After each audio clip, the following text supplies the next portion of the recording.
Denver Nuggets have been eliminated from the playoffs, and as a annual ritual, as soon as your team loses, either in the play-in or in the playoff series, we put an article up, and the Nuggets article is up on ESPN.com.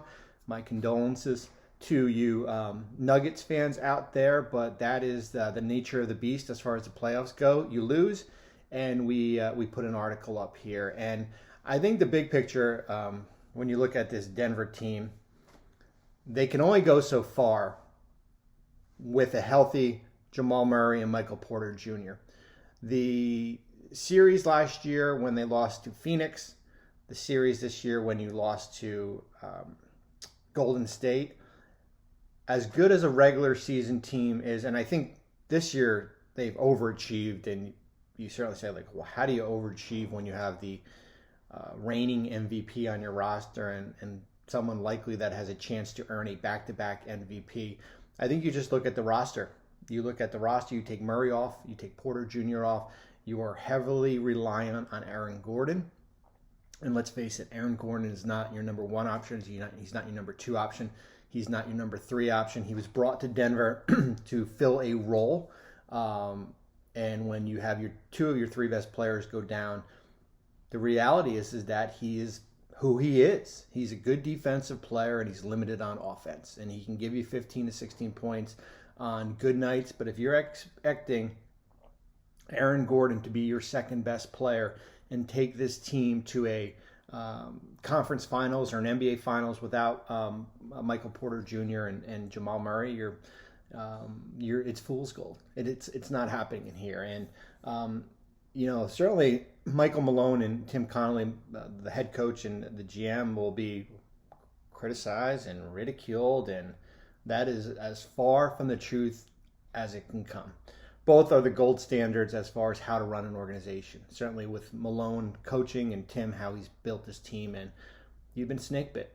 I mean, that's the reality. You've been snake bit with injuries. The likelihood is that you will get both players back next year, and you will have a full complement, knock on wood, and then we can really evaluate as far as what this roster is going to look like. The hard part now is that you're going to be a luxury tax team.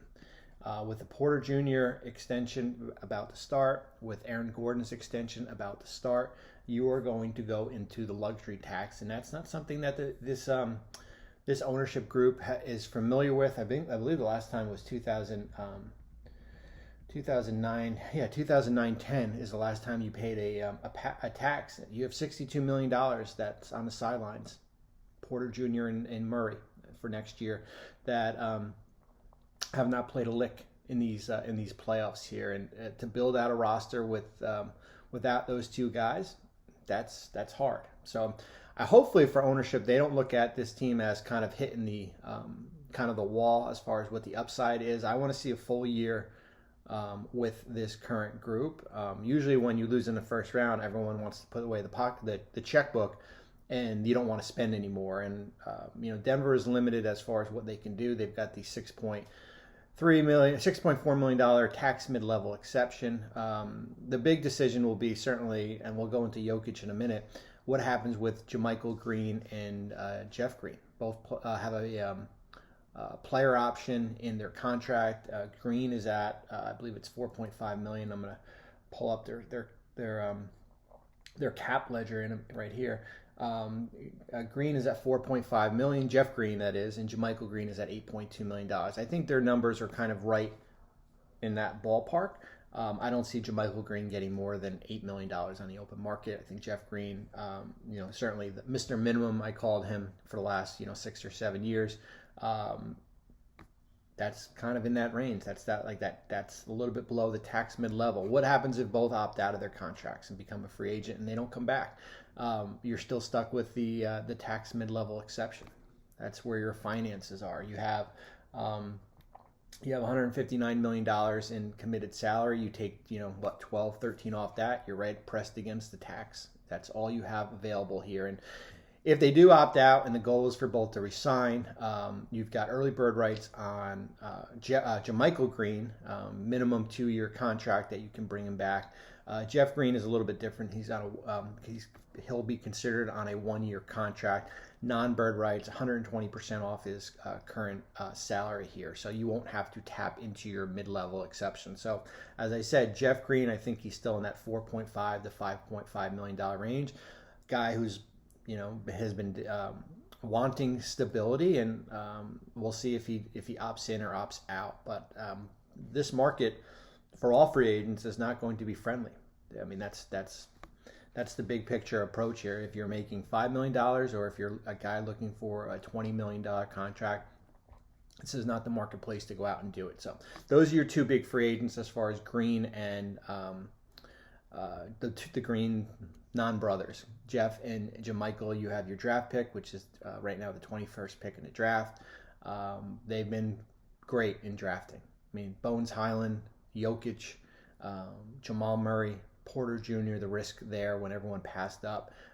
The list can go on, and we'll see if they find kind of another diamond in the rough. And then after that, veteran minimum exception. We talked about the tax mid-level exception. The big thing that will be the headliner for Denver this offseason is going to be the Jokic Supermax extension. He's extension eligible because of earning MVP. Biggest contract in NBA history for right now, 5 years, $254. Youngest player ever to sign a Supermax. He'll be the first second-round pick to ever sign a Supermax.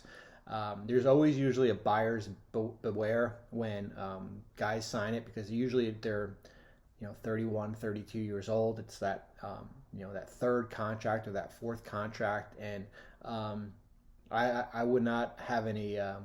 I would not be up at night worrying about a Jokic if he's going to perform to a $44 million contract. Certainly when we get to that fifth year, when he's making $58 million, that might be a different story. But that's the reality, as I say, in the NBA, is that you have to pay your best players a premium, and sometimes it comes back and it bites you a little bit on the back end. But that will be the first order of business, is the Jokic Supermax, 5 for $254. I expect that to happen on June 30th, that there is an agreement in place for him, and then he'll play out this year on his current contract, which actually will decrease a little bit, because with Denver not reaching the second round of the playoffs, he had a bonus in there north of $500,000, so that now becomes unlikely. So the reality is that he's a below max contract, apples and oranges when you look at it. But that's the state of the Nuggets. So if you're a Denver Nugget fan, it's disappointing. Certainly, as I said, you overachieved this year based on circumstances. You have a terrific head coach. You have a terrific front office. It all is just going to depend on health. You got to get Murray and Porter Jr. back to have a chance getting out of the first round or competing for a play-in spot.